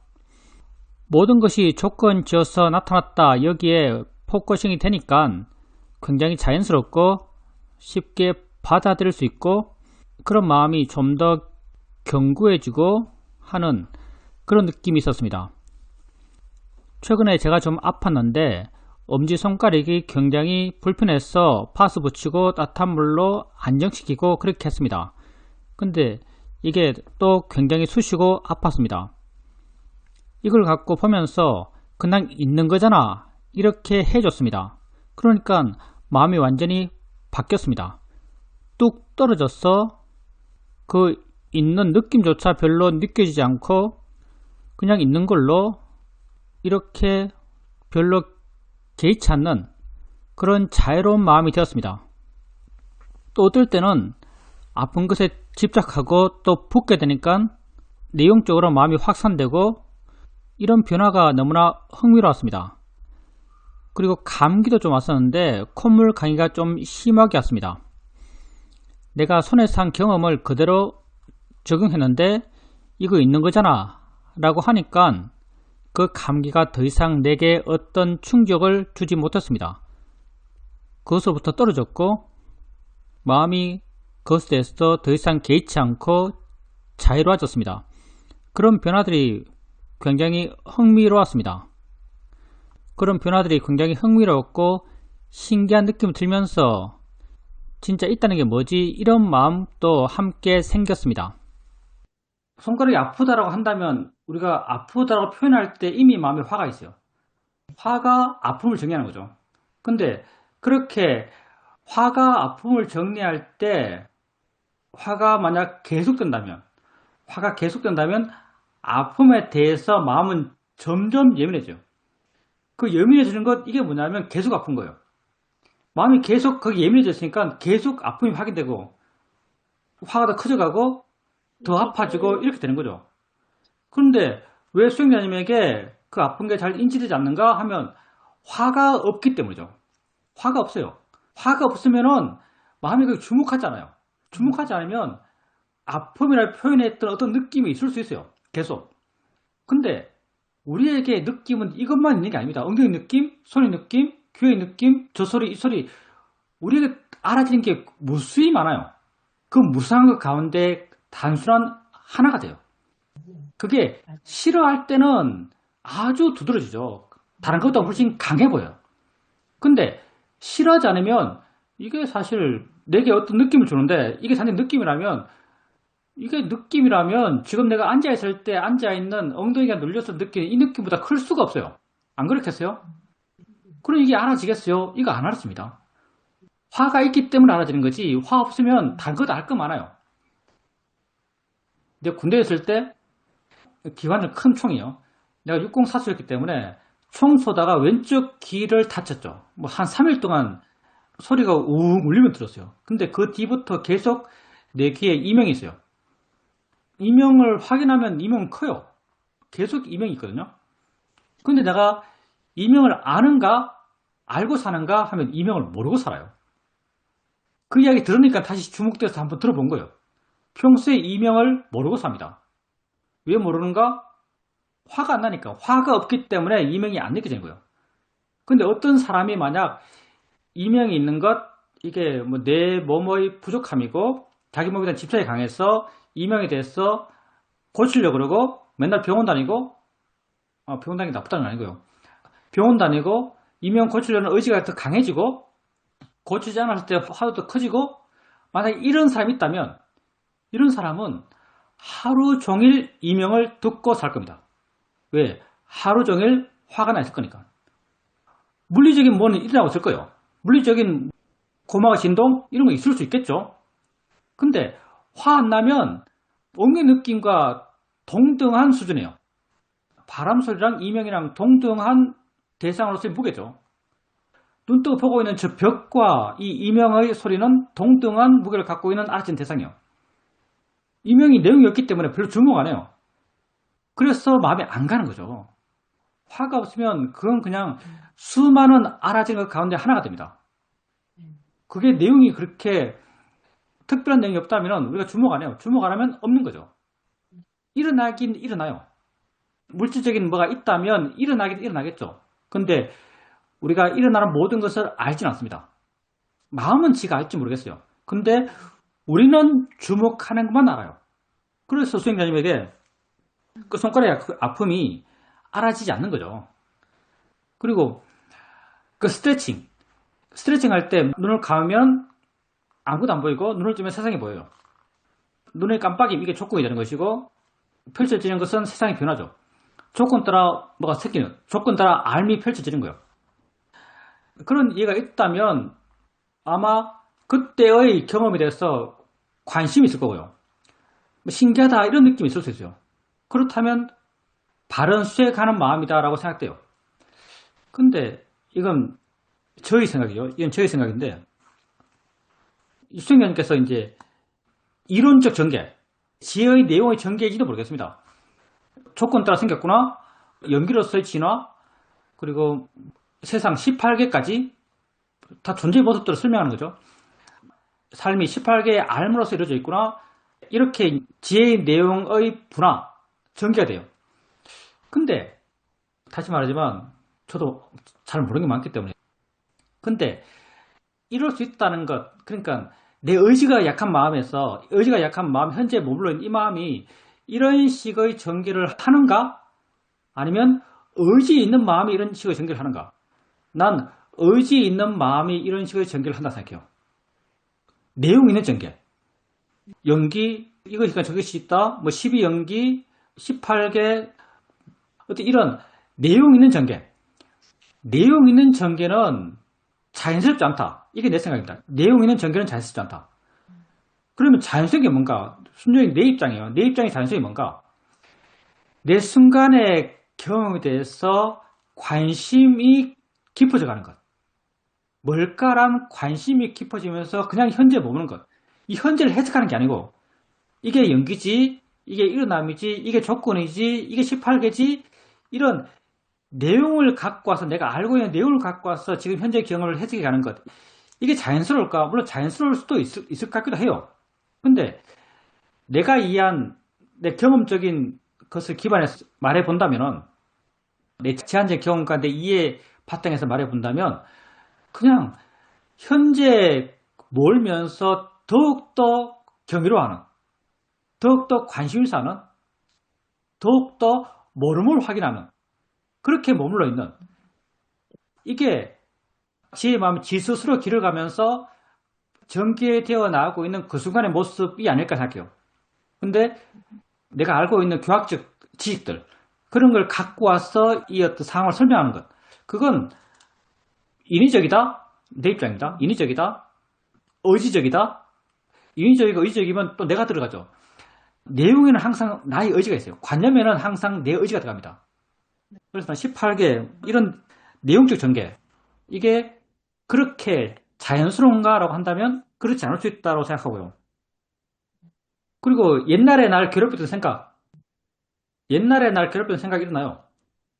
그 생각이 일어날 때마다 수행자님이 열심히 수행했겠죠. 이 생각이야 대상이야 알아지는 거야 마음이 생각하는 거야 뭐 내용이 진짜가 아니야 그 사람이 지금 없어 뭐 사람일 경우가 많으니까 괴로우면 대부분 사람을 대상으로 괴롭습니다. 뭐 사건일 수도 있고요. 그 사건이 지금 있는 게 아니야. 하여튼 다양한 수행적 노력을 통해서 그 생각을 이해했습니다. 그리고 이해가 될 때는 좀 물러나고 좀 가벼워졌어요. 근데 이번에 그 생각이 생겼는데 그냥 슥 지나가요. 슥 지나가요. 수행자님 생각하기에는 옛날에 그렇게 수행을 통해서 그 생각을 바르게 이해하기 위한 노력들, 그 노력들이 마음에 자연스럽게 있었어. 그 노력을 통해서 생긴 지혜들이 마음에 자연스럽게 있었어. 이 생각을 가볍게 하는 모양이다. 이렇게 생각해도 틀리지 않습니다. 근데 내 입장에서는 별 노력 없이 지나갔어요. 옛날에는 괴로웠던 생각이 지금 별 노력 없이 지나갔어요. 그러면 그 지혜가 생각이라고 하는 그 개별성에 대한 이해였는가? 아니면은 지금 이 순간의 나의 경험, 이 순간에 있다는 것에 대한 보편적인 이해였는가? 라고 한다면 난 그게 보편적인 이해다 생각합니다. 왜냐하면 개별적인 이해는 내용이 동반돼야 돼요. 그 내용에는 또 내 의지가 동반돼야 돼요. 그래서 개별적인 지혜는 그렇게 슥 안 지나가요. 일반적인 지혜는 단순해요. 지금 있다는 게 뭔지를 이해한 지혜예요. 생각이 있어요. 나의 현재 경험이죠. 이게 뭔지를 이해한 지혜예요. 이게 뭔지를 이해한 지혜는요, 내가 의도적으로 읽힐 필요가 없어요. 왜냐하면 내가 그걸 느낌 이해하면서도 이걸 이해했고요. 소리 이해하면서도 이걸 이해했고요. 생각 이해하면서도 이걸 이해했어요. 점점 이 이해는 뭐 내가 일으키려고 할 필요 없어요. 일어나게 할 필요도 없어요. 생기면 암과 더불어 함께 있는 거죠. 생기면 암과 더불어 함께 있었기 때문에 내가 옛날에 그렇게 괴로웠던 생각이 일어났을 때 그 생각이 그냥 쓱 지나가요. 생각이 뭔지에 대한 이해인가? 아니면 있다는 게 뭔지에 대한 이해인가 하면 나는 있다는 게 뭔지에 대한 이해였을 거로 생각합니다. 왜냐하면 그게 지극히 자연스럽거든요. 질문입니다. 제가 아까 눈을 가리고 그렇게 쭉 전개되었던 그런 교학적인 내용의 전개들은 제가 의도했다라는 느낌조차 없이 그냥 전개되었습니다. 근데 스님께서 말씀해 주신 것을 들어보면 스님 말씀이 맞는 것 같습니다. 그래서 이런 내용적 전개가 줄어들려고 하면은 제 마음이 현재 더 머물고 그리고 나라고 하는 것이 좀 약해지고 그러면 내용적인 면으로 빠져드는 그런 게 줄어들까요? 그렇게 말을 할 수 있겠죠. 근데 그렇게 들려서 될 수 있는 건 아니고요. 그냥 하다 보면 되는 거고요. 그러니까 수행자님이 하고 있는 현실적인 수행적 노력은 똑같아요. 더 이상 할 게 없어요. 안 해가는 방향이에요. 안 해가는 방향인데 어떻게 하면 안 해가지 하면서 안 해가는 걸 하려고 하면 이것도 문제죠. 안 하는 걸 하려고 한다는 이것도 어폐가 있는 거죠. 그래서 수행자님이 하고 있는 기본적인 수행적 노력은 안 해가는 함이 없는 방향으로 수행하고 계세요. 함이 없는 방향이 되려고 하는 것, 이게 함이 있는 거예요. 함이 없는 방향으로 되려고 할 필요 없어요. 질문입니다. 저번 일요일 날 스님께 아주 여쭤보고 싶은 게 있었는데 못 여쭤봤습니다. 왜냐하면 아들이 집안일을 돕기 위해서 오기로 했는데 원래는 밤 9시 지나서 온다고 했는데 8시쯤에 와 버렸습니다. 그래서 인터뷰 참석할 수 있을 것 같았는데 결국은 참석하지 못했습니다. 그때는 좀 가벼운 마음으로 인터뷰하는 걸 포기했었는데 실제로는 그게 내 마음에 미치는 영향이 상당했던 것 같습니다. 제가 뭘 물어보고 싶었냐 하면은 사야도 책을 읽다 보니까 사람들이 편안하기 위해서 행복하기 위해서 수행한다라고 하는 것은 로바라 수행하는 것이다 이런 글이 있었고 또 두카를 이해한 사람은 몸과 마음에 대한 집착이 없어져서 자유로워진다 이런 말을 읽었습니다. 이 말에 대해서 제가 묻고 싶었습니다. 만약 사람들이 편안하기 위해서 수행하는 것이 욕심으로 한다면 내가 곧 욕심으로 한다는 말입니다. 내가 욕심으로 수행한다면 수행을 바르게 하지 않는 것이 아닌가라는 그런 생각이 들었습니다. 아들이 간 게 목요일 아침인데 그러다 보니까 수요일 설 법문도 못 들었고 그날 밤에 했던 경전 공부도 빠졌습니다. 이렇게 법회를 빠지다 보니까 내 마음이 나빠졌다라고 생각됩니다. 외부적인 상황은 내게 그렇게 나쁠 게 없었습니다. 근데 뭐가 뭔지 마음이 아주 혼란스러웠습니다. 자인이 그 마음을 대상으로 본다는 것은 생각할 수도 없고 그렇게 많이 괴로웠습니다.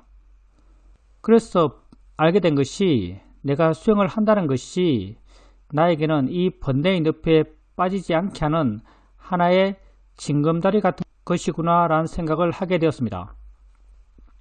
법회를 2번, 3번 빠지니까 내 마음이 이렇게 황폐해졌구나 라는 것도 알게 됩니다. 그리고 나는 수행으로 인해서 마음이 그렇게 많이 좋아진 건 아니구나 라는 그런 것도 생각하게 됩니다. 외부적 사건을 하나 말한다면 내가 지식적으로 아주 많이 아는 친구랑 약속을 하고 점심을 먹기로 했는데 어디에서 만날까라는 것을 엄청 고민했습니다. 그 아이 위주로 만날 수도 있고 내 위주로 만날 수도 있는데 나는 또 그 점심을 먹고 나서 어느 강연을 들어야 합니다. 그래서 어디서 만날까 하는 게 굉장히 고민되었고 그것 때문에 아주 힘들게 느꼈고 머릿속이 아주 복잡해졌습니다. 친구와 약속 장소를 어디에 정할 것인가? 만약 수행자님이 정한다면 사람과의 관계에서 사회적인 관계에서 뭘 정하는 것은 변수가 엄청나게 많죠. 변수가 엄청나게 많아요. 일반적으로는 지혜 있는 사람은 일반적이라고 말할 수 있는지 모르겠어요. 지혜 있는 사람은 남을 위해 정해야 합니다.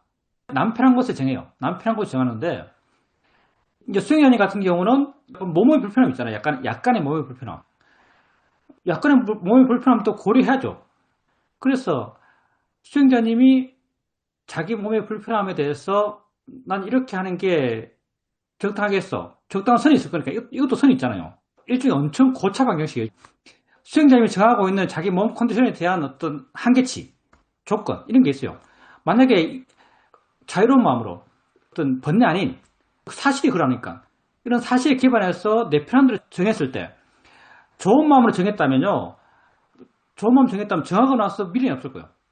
근데 안 좋은 마음으로 정하면은 정하고 나서 미련이 있어요. 내 조건이 어떻게 해도 상관없으면은 그냥 상대 편한 그런 상태, 상대 편한 장소, 상대 편한 시간 이렇게 정해요. 그렇게 정해도 내 마음의 안타까움, 뭐 내가 손해봤어 이런 마음이 없어요. 그게 마음이 좋을 때 지혜 있는 사람이 그런 상황에서 정하는 어떤 내용들이 되겠죠. 근데 내가 생각한 나의 조건인 것이고 내 조건에서 뭐 또 필요한 것인 것이고 내 시간이나 내 바쁨이나 뭐 다음의 약속이나 다음 일정이나 뭐 복잡해요. 그래서 뭐가 현명한가 그건 잘 모르겠고요. 정하고 나서도 뒤끝이 없으면 잘한 겁니다. 세상에 일에 대해서는 정답이 없어요. 뭐가 옳은지 모르겠어요. 근데 우리가 세상의 이야기에서의 정답은 없는 것이고요. 말해줄 수 없고요. 워낙 변수가 많으니까. 근데 이 수행법에서 말해줄 수 있는 건 딱 하나밖에 없어요. 그때 뭐가 일어나도 일어나는 걸 어떻게 봐라. 이것 하는 거예요. 일어나는 걸 어떻게 봐라. 이것 하나 자신있게 말합니다. 뭐 번민스러우면 마음이 이러는 거야 라고 알고 물러나라. 가벼워져라. 이것 하나 하는 거죠. 수행에 능숙하다고 하는 건요. 수행하는 사람이 수행에 능숙한 사람이에요. 마음이 좋아졌고 뭐 번뇌가 안 일어나고 마음이 가벼워졌고 이런 게 아니고요. 왜냐하면 상황의 무게가 있기 때문에 상황의 무게라는 변수가 있어요. 가치의 변수가 있는 거죠. 그래서 꼭 번뇌가 없었어. 동요하지 않았어. 그렇다 해서 잘했다라고 말하는 데는 한계가 있어요. 그렇지만 어떤 게 일어나도 내가 그걸 그때 알았어. 그걸 느낌으로 알리했어. 그걸 마음으로 알리했어. 그걸 자연이치라고 바른 길을 일으켜줬어. 이건 무조건 잘한 거예요. 그 가치의 무게가 얼마나 됐든. 그래서 편해지려 하는 게 아니고요. 단지 수행하려고 하셔야 되고요. 수행한다면 잘한 것이고요. 수행한다면 이미 지혜가 있는 겁니다. 이제 수행자님께서 법회에 빠졌기 때문에 마음이 안 좋았다 이렇게 말씀하시는데 그건 인거가 잘못된 거고요. 법회에 빠져도 괜찮은 마음이 되죠. 우리가 왜 법회하는가? 왜 이 법회에서 이런 이야기를 하고 있는가? 법회에 빠져도 괜찮은 마음이 들려고 하는 거예요. 안 좋은 게 있어도 상관없는 마음, 좋은 게 없어도 상관없는 마음, 이게 우리가 되고자 하는 마음 상태죠. 그래서 법회에 내가 참석 못했기 때문에 그 다음 계속 이렇게 마음이 지옥이네 라고 하는 것은 수행자님의 핑계 찾기 같은 거죠. 마음이 안 좋으니까 찾아요. 법회에 참석 안 했지. 그래서 그렇구나 하고 핑계 찾고요. 그리고 또 마음은 그것도 믿어요. 믿으면 이게 더 강화됩니다. 다음에 약간 과정에서 말하면 다음에 또 어느 날 어떤 사건 때문에 법회에 참석 못할 때가 있을 거예요. 그리고 아침에 일어나서 마음이 떠올리죠. 아, 어제 법회를 빼먹었네? 그러면 오늘은 하루 종일 마음이 안 좋겠네? 그러면 정말 하루 종일 마음이 안 좋습니다. 왜? 우리 마음에 힘이 있어요. 이렇지 하면 정말 마음이 지 스스로 그 조건을 지 스스로 만들어버려요. 이게 일종의 올가미 같은 것이고요. 그래서 그렇게 의미시지 마시고요. 내가 지금 마음이 안 좋은 건요. 지금 바르게 수행하지 못하기 때문이에요. 지금 알아진 것에 대해서 내 길이가 바르지 않기 때문이에요. 지금 안 좋은 건 그 원인이 지금 있습니다. 어제 법회에 빠진 게 아니에요. 어제 생긴 것 때문에 지금 내 마음이 괴로울 수 없어요. 마음은 언제나 알아진 것에 의지에 생기고요. 알아진 것은 다 지금 있어요. 괴로운 마음도 지금 있는 것 때문에 괴로워요. 그래서 지금 내게 알아진 것을 내가 바르게 알지 못했기 때문에 괴로운 거죠. 어제 법회 참석 안 해서 괴로운 게 아니고요. 지금 내게 알아진 것을 바르게 알지 않기 때문에 견해가 잘못되었기 때문에 괴로운 거예요. 이렇게 안다면요. 이 괴로움의 문제를 해결하기 위한 바른 노력을 할 수 있습니다. 생각이 돼서 생각이지라 할 수 있고요. 느낌이 돼서 자니치라 할 수 있고요. 소리 돼서 저 소리일 뿐이야라 할 수 있는 거죠. 이걸 통해서 마음이 가벼워져요. 마음이 물러나요. 지금 있는 괴로움을 지금 해결하는 거죠. 어제 법회에 참석 못해서 지금 마음이 안 좋아라고 한다면은 그 안 좋아진 마음은 해결책이 없습니다. 왜? 어제는 못 들어가니까. 해결책이 없어요. 우리에게 해결책이 없는 문제는 없습니다. 다 지금의 문제니까. 그래서 다음에는 과거의 뭐 때문에 지금 이렇다라고 생각하지 마시고요. 지금 이런 것은 오직 지금 있는 것 때문이라고 아셔야 돼요. 지금 있는 것 때문에 아시면요. 해결을 시도할 수 있습니다. 해결을 시도하는 것, 그게 수행하는 거예요. 그래서 뭐가 생기더라도 그렇게 수행으로 지금의 문제를 해결하도록 해보십시오. 그리고 사회적 본문 말씀하셨는데 행복하고자 수행하는 사람, 뭐 자유롭고자 수행하는 사람 다 로바로 수행한다 라고 말씀하셨어요. 들어보면은 그럼 내가 로바로 수행하는가? 이런 결론이 나오죠. 맞습니다. 수행자님이 로바로 수행하고 있어요.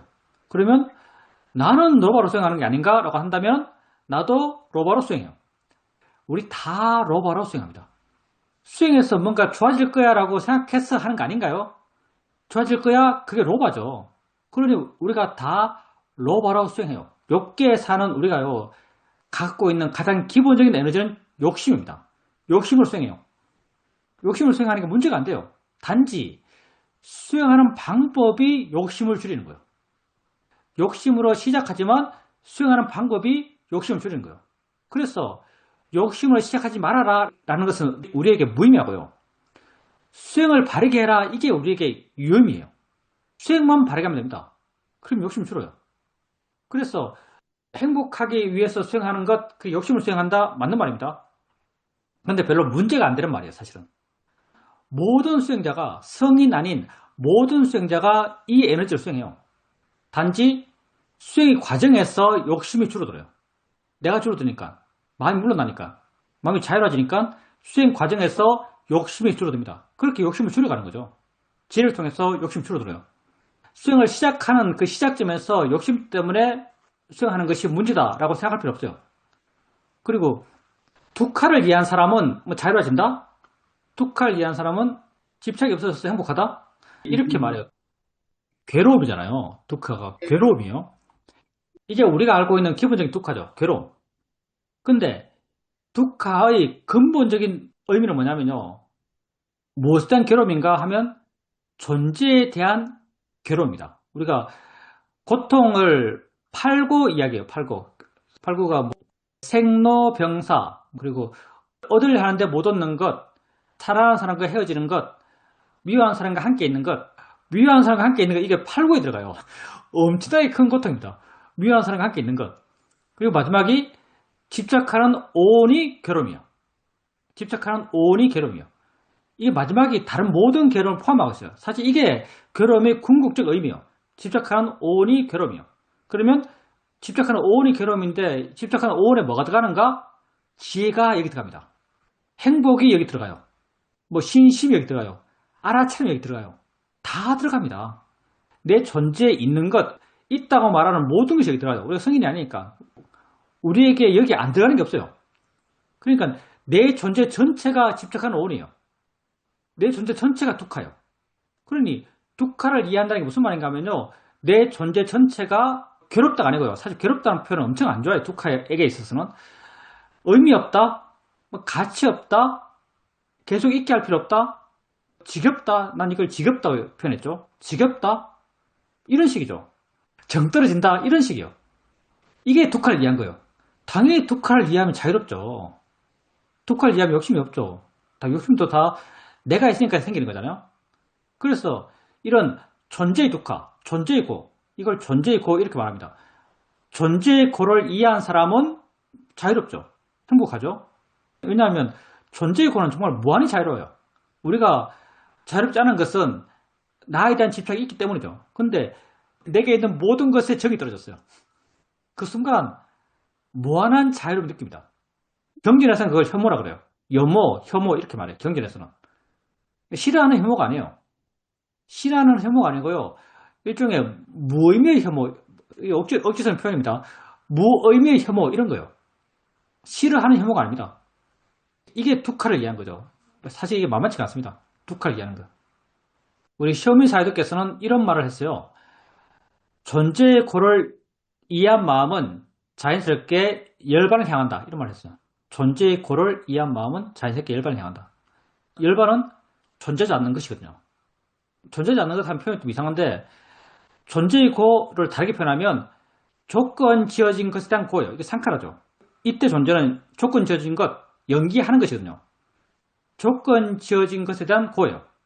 근데 조건 지어진 것에 대해서 고를 이해한 그런 마음은 열반이 조건 지지 않은 법이죠. 열반을 조건 지지 않은 법, 연기가 아닌 거예요. 열반은 연기를 벗어난 거예요. 그래서 조건 지어진 법, 상카라의 고를 이해한 마음은 조건 지어지지 않은 법을 자연스럽게 향한다. 열반을 향한다. 이렇게 쇼민 사도께서 말씀하셨죠. 하여튼 우리가 과거 때문에 괴로운 게 아닙니다. 법회 참석 안 해서 괴로운 게 아니에요. 지금 바르게 수행 안 해서 괴로운 겁니다. 지금 바르게 수행 안 해서 괴로운 거예요. 그래서 해야 될 것도 단순해요. 법회 참석하려고 하지 마시고요. 지금 수행하려고 하셔야 됩니다.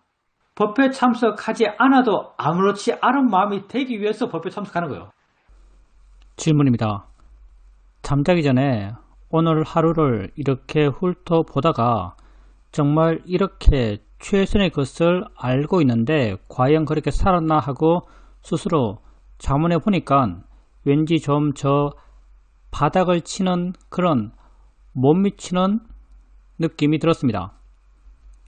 그래서 이건 욕심이 마음으로 물으면 그러하고 그냥 그때그때 일어나는 마음, 그러니까 둔하면 둔한 마음 알고 화나면 화내는 마음 알고 그냥 그걸 알면 되는데 그렇게 했으면 충분하잖아 이런 생각이 들었습니다.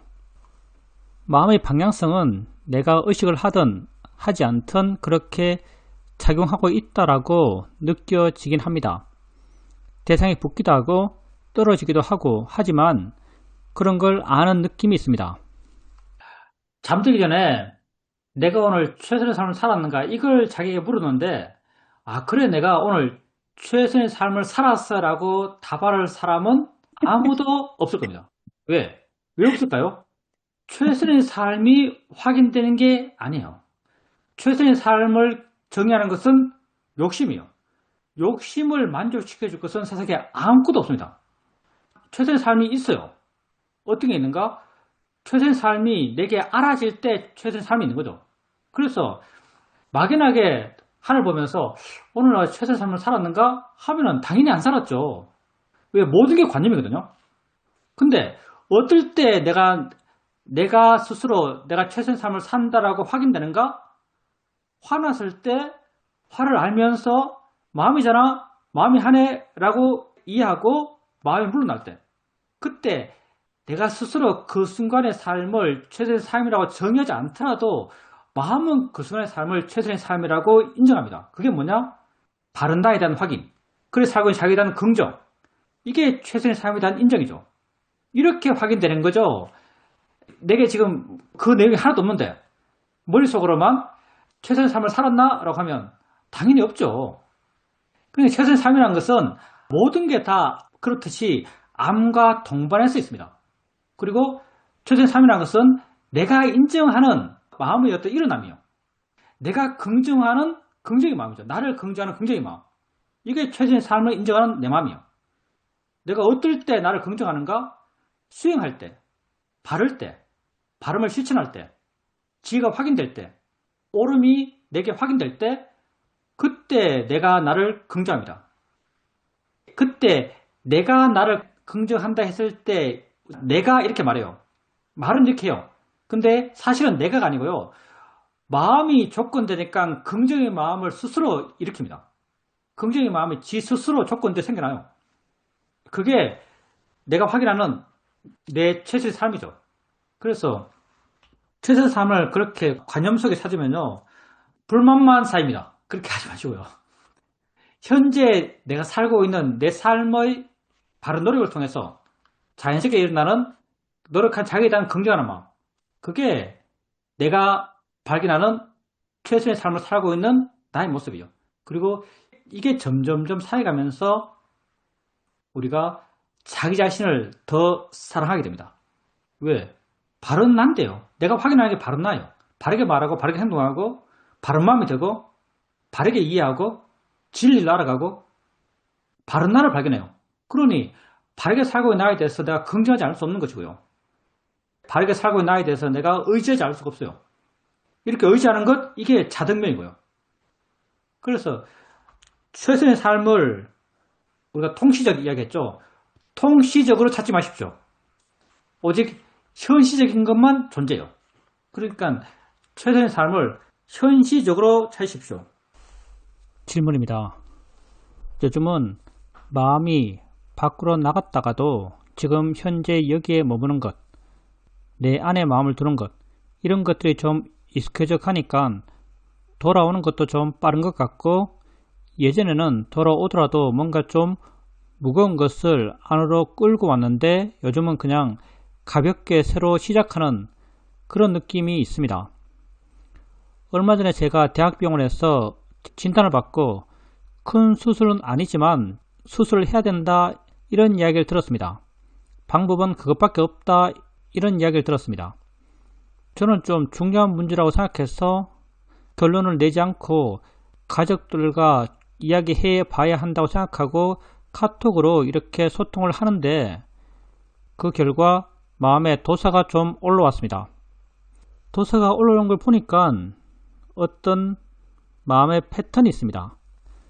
내게 어떤 생각이 있고 이 생각이 씨를 뿌려서 화가 그것을 계속 확대 재생산하다 보니까 자연스럽게 그런 진행이 되는데, 그런 진행을 내가 이미 많이 경험했고 많이 알다 보니까 자연스럽게 마음이 조금 객관적이 되고 떨어지고 그 도사의 마음을 따르지 않는 그런 경험을 했습니다. 이제 우리 사회자께서 하시는 말씀이 있죠. 위파사나 수행은 배움의 과정이다. 배우는 거다 이런 말 해요. 수행자님이 이 수행하면서 많이 배웠죠. 그 배움이 마음에 이렇게 쌓여 있어요. 그런 게 알게 모르게 지가 스스로 일어나서 지 할 일을 스스로 해나갑니다. 병원 다녀오셨고 수술해야 된다? 아주 단순한 건 아니겠죠. 수행자님은 그 사건, 그 결과에 대해서 어떤 가치를 부여해요. 내일이기 때문에 좀 더 큰 가치를 부여하겠죠.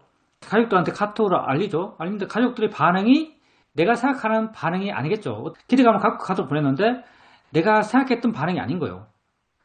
내가 그 사건, 그 사실에 대해서 부여했던 가치랑 다른 가족들이 갖고 있는 가치가 다른 거죠. 가족들이 경험하는 것은요, 그냥 문자 한 줄이에요. 문자 한 줄. 가족들의 정보는 굉장히 제한적입니다. 근데 그 사람들은 제한적인 정보 하에서 문자 한 줄이니까 다른 그 여백들은 다 자기 상상으로 채우는 거예요. 여백들을 다 상상을 채우는데 수행자님과 똑같은 인식을 할 수가 없어요. 거의 대부분이 여백인데요. 어떻게 똑같은 인식을 하겠어요?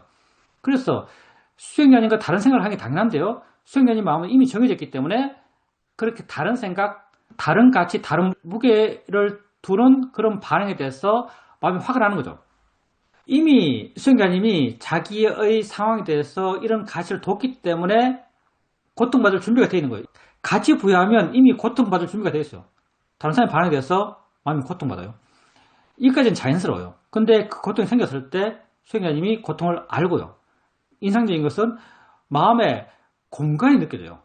왜냐하면 수행자님이 일으키지 않았지만 지금까지 배워왔던 지혜가 알게 모르게 지 스스로 생겼죠. 그래서 뭘 이해했든지 알아지는 것을 이해했을 수 있고요. 마음이다로 이해했을 수 있고요. 그리고 내가 하는 말, 내가 하는 생각이 참이 아니야? 이런 이해할 수 있고요. 수많은 이해가 있는데 수행자님이 그런 이해를 의지로 갖고 와서 투사해서 그 이해를 거기에 적용한 게 아니고요. 마음이 지가 스스로 해요. 이미 아는 순간 이미 떨어져 있어요. 그게 수행자님이 느꼈던 그런 공간감, 비어있는 느낌, 이런 거죠. 비어있다는 게 무슨 말이냐면요. 비어있다는 말은요. 다른 마음이 일어날 수 있단 말이에요. 만약에 비어있지 않으면 가치가 100%가 됐단 말이에요. 꽉 차 있어요. 그러면 다른 마음이 안 일어나요. 다른 마음이 안 일어나면요. 번뇌가 지 하고 싶은 생각을 해나가요. 번뇌가 모든 것이요. 근데 이렇게 공간이 있으면요. 다른 마음이 생겨납니다. 다른 마음이 생겨나서 이런 말을 하죠. 이 생각이 맞나? 이렇게 하는 게 내게 도움되나? 다른 사람은 다르게 생각할 수도 있지 않나? 다른 사람, 다른 식구들이 내 생각을 얼마나 정확히 알까? 이런 모든 게 다 이런 공간이 만들어낸 어떤 여유 속에서 생겨납니다. 이렇게 거기에 단지 빠지지 않기 때문에 다른 걸로 계속 어떤 마음의 에너지를 분산시켜놔요. 이렇게 해나가다 보니까 조금씩 여유가 생기고 좀 더 마음이 좋아지고 좀 더 바르게 판단하게 되고 그리고 뭐가 옳은지 드러나죠. 뭐가 옳은지 드러나요. 그러면서 옳은 방향으로 점점 마음이 변해가요. 실제 상황 속에서 그렇게 되기 위해서는 수행해진 마음에 내재적인 지혜가 있어서 가능한 것이고요. 수행의 마음에 있는 그런 내재적인 지혜는 이전에 우리가 단순하게 소리 알면서 소리일 뿐이야. 느낌을 알면서 마음이 느끼지, 뭐 생각을 알면서 마음이 생각하는 거야, 알아지는 거야. 이렇게 했던 단순한 알아진 것에 대한 바른 노력들. 그런 게 쌓여서 조금 본질화되고 조금 일반화되면서 나중에는 내가 그 지혜를 의지적으로 일으키지 않더라도 그 지혜가 자연스럽게 일어나는 그런 마음이 있었기 때문에 이게 가능했을 겁니다. 점점 이렇게 돼요. 물론 가치의 무게에 따라 다를 수 있겠지만 웬만해서는 100%가 잘 안 됩니다. 웬만해서는 그 의미가 내 마음을 가득 채웠어. 내 마음에 공간이 전혀 없는 그런 경우가 웬만하면 잘 안 돼요. 그래서 우리가 수행할 수 있는 마음의 요인은 항상 있고요. 그럴 때 수행의 방향으로 바른 노력을 항상 하셔야 되고요. 마음이 바깥으로 갔을 때 쉽게 돌아와요. 그것도 일종의 알아차면 가속도로 할 수 있습니다. 마음이 바깥으로 갔을 때 쉽게 돌아오고 그 돌아오는 게 억지스럽지가 않습니다. 왜냐하면 마음이잖아요.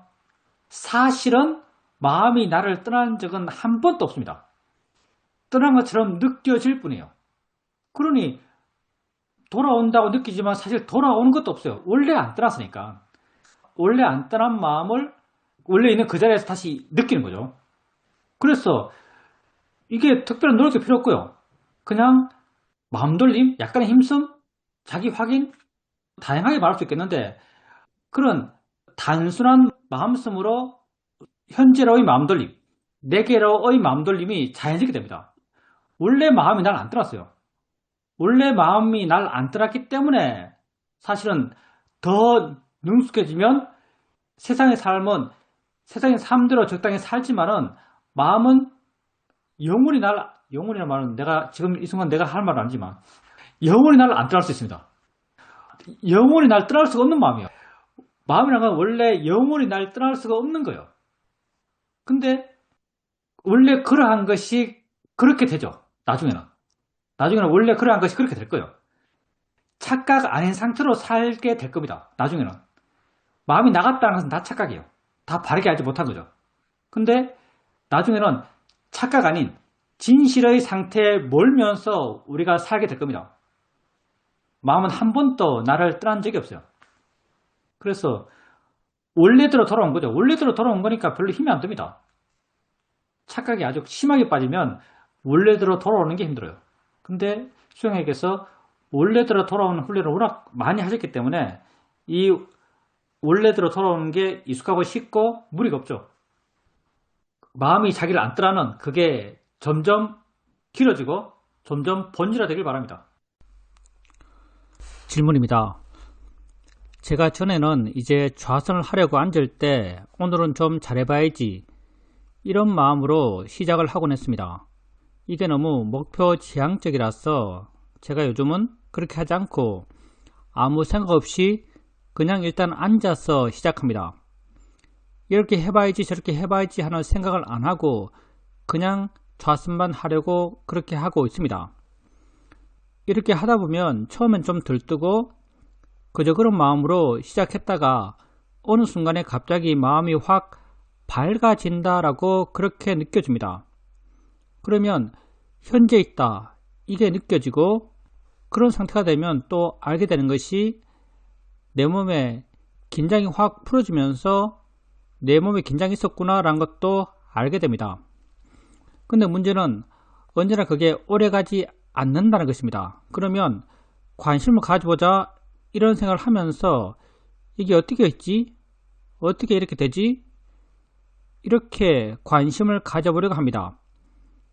이것 또한 관심이 1시간 내내 지속되지는 않습니다. 마음이 밖으로 나갔다가 다시 들어왔다가 하는데 안으로 들어왔을 때 굉장히 다른 느낌, 뭔가 마음이 달라졌다 이런 느낌이 듭니다. 옛날에는 나갔다 들어왔다 할 때 나갔다는 데 초점을 뒀다면 지금은 내 안으로 들어왔다는 데 초점을 두려고 하고 있습니다. 바르게 잘 하고 계십니다. 우선 수영을 한다는 자체가 수승하신 것이고요. 그 수영의 과정에서의 그런 고민들도 필요한 고민이고요. 그걸 통해서 바른 길을 찾아가고 계신 거죠. 스스로 그렇게 바른 길을 찾아가셔야 되고요. 그리고 오늘을 좀 잘해봐야지. 오늘은 좀 잘해봐야지. 이 생각을 결과지향적이니까 난 안 하겠다 해서 안 하시는데 전 괜찮은 것 같은데요. 오늘은 좀 잘해봐야지. 왜냐하면 아까도 말했지만 우리가 어떤 에너지를 수행하는가 욕심의 에너지를 수행합니다. 욕심이 있다는 건 사실이에요. 근데 오늘은 좀 잘해봐야지 라고 했을 때 수행의 마음이 변할 겁니다. 어떻게 변하는가? 에너지가 올라가는 걸 변해요. 욕심이 수행하는데 도움됩니다. 오늘 좀 잘해봐야지 하면요 에너지가 올라가는 걸로 변해요. 만약에 그냥 아무 생각 없이 아무 어떤 욕심 없이 욕심의 어떤 방향성 없이 그냥 앉아요. 뭐 수행되는 대로 수행하면 되지 하고 앉아요. 앉으면요 어떠냐면 마음이 저 밑에서 서서히 이렇게 올라와요. 이것도 뭐 틀렸다는 게 아니에요. 이렇게 올라와요. 서서히. 근데 오늘 좀 잘해봐야지 하면요 마음이 여기 있다가 이렇게 툭 튀어서 여기서 시작해요. 이런 게 느껴질걸요. 예민하면 느껴집니다. 오늘 좀 잘해봐야지 하면 힘이 확 들어가면서 마음이 에너지가 확 뛰어요. 이렇게 알아가요. 이렇게 알아갈 때 알아차리도 좀 더 정확하다, 힘이 있다, 강하게 한다 이런 느낌이 듭니다. 수행만 바르게 하면 돼요. 오늘 좀 잘해봐야지 이런 마음을 가져도 상관없습니다. 우리 조건 하에서는 이런 마음을 가져도 상관없어요. 중요한 건 수행만 바르게 하면 돼요. 수행이 욕심을 줄이는 거죠. 욕심을 시작하더라도 수행의 과정 자체가 욕심을 줄이는 것이기 때문에 이런 마음을 갖는 것 별 문제가 안 되고요. 그리고 좌선하시면서 처음에는 좀 흐리멍텅하죠. 흐리멍텅한데 하다가 마음이 이렇게 밝아져요. 어느 정도의 밝기로 밝아질지 모르겠지만 제 경험상 이런 경험은요 수행을 굉장히 꾸준하게 할 때 생깁니다. 꾸준하게 할 때 생기는데 그래도 마음이 항상 좋을 수는 없잖아요. 좌선을 규칙적으로 할 때 앉으면은 처음에 마음이 깜깜해요. 깜깜하다가 5분, 3분 시간이 별로 없으니까 3분, 5분 지났을 때 뭔가 구름 사이에 태양이 뜨듯이 마음이 이렇게 깜깜했던 마음이 확 펴져요. 환하게 변합니다. 마음이 밝아진다, 이런 어떤 변화를 말씀하신 거라면, 그건 증명한 게 뭐냐면요. 수행자님이 수행을 굉장히 꾸준하게 하셔서, 마음의 내지적인 에너지가 사익하고 있다, 이렇게 말할 수 있어요. 이럴 때 경험하거든요. 그냥 평소에 수행 안 하다가, 오늘 한번 좌선해봐야지, 이렇게 수행하는 사람은 절대 느낄 수 없는 거예요. 꾸준하게 규칙적으로 안 빼먹고 수행하는 사람의 경우 이런 걸 느낍니다. 갑자기 마음이 이렇게 환해져요. 그래서 이런 경험이 있다면 그건 수행자님이 꾸준하게 수행했다고 말할 수 있고요. 그리고 긴장 같은 경우는 우리 몸이 다 긴장합니다. 근데 긴장을 풀어야지라 할 필요 없어요. 긴장했을 때 긴장이 알아진다면 긴장하고 있다는 걸 알면 돼요. 알면 마음이 지 스스로가 이게 옳은지 그런지 알고요. 어떻게 해야 될지 알고요. 어떻게 해야 된다고 아는 방향으로 마음 지 스스로가 변합니다. 수행자님이 해야 될 것은 자기 현재 상태를 알기만 하면 돼요. 긴장했으면 긴장이 있다라고 알면 돼요. 긴장 그 자체에 대해서 수행과 똑같아요. 긴장 느낌이잖아요. 긴장 그 자체에 대해서 알아지는 거야. 느낌이지 마음이 하는 거지. 이걸 통해서 이런 이해를 통해서 마음이 가벼워지고 부드러워져요. 이게 수행자님이 수행적 노력을 통해서 할 것이고요. 그 다음은 마음치가 스스로 합니다. 마음치가 스스로 마음 힘을 빼고요. 마음 힘을 빼면요. 몸 힘이 빠지고요. 몸 힘이 빠지면 긴장이 풀려요. 그래서 모든 것의 왕도는 하나밖에 없습니다. 알아진 것을 대상으로 바르게 수행하는 것. 그게 긴장이 되었던, 그게 공포가 되었던, 그게 우울이 되었던 그것을 대상으로 하는 왕도는 단 하나예요. 바르게 수행하는 것. 그걸로 충분한 거죠. 그리고 마음이 밖에 나갔다가 안으로 들어왔을 때 뭔가 좀 관심이 있다? 뭔가 좀 달라졌다고 느낀다면 좋은 일입니다. 아마 수행자님 마음에 지혜가 있어서 그렇지 않을까 생각해요. 달라지면요. 마음이 변해서 달라진 거죠. 그리고 좋은 마음이 생겨서 달라졌을 겁니다. 근데 관심 같은 경우는 수행자님이 지금 말씀하신 관심은 내가 의도적으로 일으킨 관심이에요. 느낌 알면서 느낌이 뭐지? 하면 정말 느낌이 뭘까? 이러면 생긴 관심이고요. 소리 들으면서 어디가 들리지? 하면 진짜 소리가 어디가 들리지? 이런 마음이 따라 일어나면 이 관심이에요. 관심이 맞습니다. 의도적으로 일어난 관심이에요. 근데 의도적인 관심은요. 대상이 살짝 관념들이에요. 근데 수행자님이 이렇게 수행을 통해서 관심이 있고 마음이 좋아지고 물러나고 해나가면서 조금씩 법을 알아가요. 실제 하는 걸 알아가요. 아는 마음이 대표적이죠. 소리와 함께 뭐가 있고요. 알아지는 것과 함께 뭐가 작용하고 있어요. 이게 아는 마음이죠. 아는 마음을 알아가요. 아는 마음을 알아가면서 관심의 대상이 좀 모호해집니다. 아는 마음은 실체가 없잖아요. 아는 마음은 내가 안다고 말하기도 좀 애매한 거예요. 그러면서 관심이 어떤 구체적인 관념들, 새소리, 바람소리, 엉덩이 느낌, 이런 구체적인 관념에 대상하는 관심에서요. 실제 하는 것, 있다는 것, 성질, 작용, 이런 쪽으로 조금씩 나아가요. 관심의 대상이 그렇게 변해가요. 근데 이런 쪽의 변화는요, 그 관심을 이전에는 내가 일으켜서 그런 관심이 생겼지만, 이런 쪽의 관심은 그냥 마음치가 스스로 관심이 가져요. 내가 아까 이런 이야기 했죠? 법이 있는데, 내가 법을 이해하는데, 내가 이해한 법의 영역은 아주 조그만 귀퉁이를 이해해요. 귀퉁이를 잡으면요, 내가 잡고 있지 않은 광대한 영역이 느껴져요. 내가 보지 못하는 광대한 영역이 느껴져요. 이게 일으키는 게 우리 관심이에요.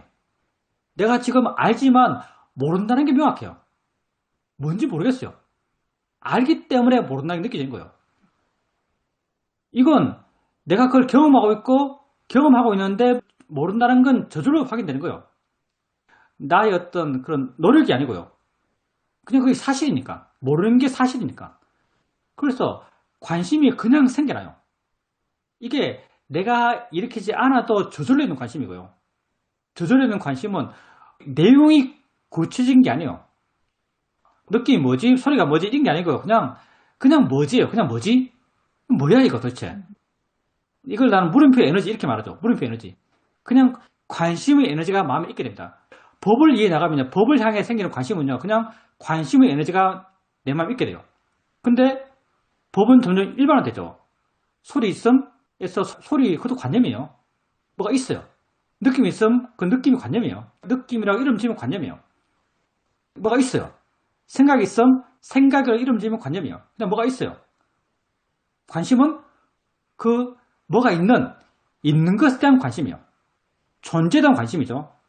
그래서 내게 알아지는 게 매 순간순간에 있어요. 이런 식의 관심도 매 순간순간에 있어요. 그냥 어떤 무드처럼 깔려있어요. 뭐지라는 물음표 에너지가 무드처럼 깔려있어요. 이게 우리가 수행을 통해서 생기면 바람직하다고 하는 그런 관심이죠. 법에 대한 관심. 지금처럼 그렇게 계속 수행해 나가시면 관심의 영역이 조금씩 그렇게 변해가실 겁니다.